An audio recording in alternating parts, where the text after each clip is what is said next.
Жақсы жаңалық, қазақ елі. Саламатсыздар ма, құрметті көрермендер? Егер хабарды толық білгіңіз келсе, бейне астындағы лайк және подписаться таңбаларын басып, біздің арнамызға жазылуды ұмытпаңыз.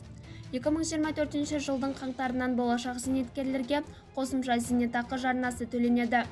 Болашақ зейнеткерлер үшін 2024 жылдың 1 қаңтарынан бастап жұмыс берушілер тарапынан қосымша зейнетақы жарналары төленеді.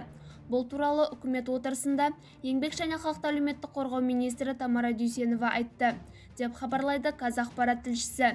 Зейнетақы мөлшерін арттыру және жүйенің қаржылық тұрақтылығын қамтамасыз ету үшін жыл басында базалық және еңбек зейнетақыларының мөлшерін есептеу параметрлері өзгертілді.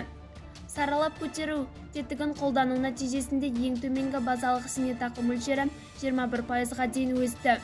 Бұл зейнетақысы төмен зейнеткерлерге үлкен әлеуметтік қолдау болды.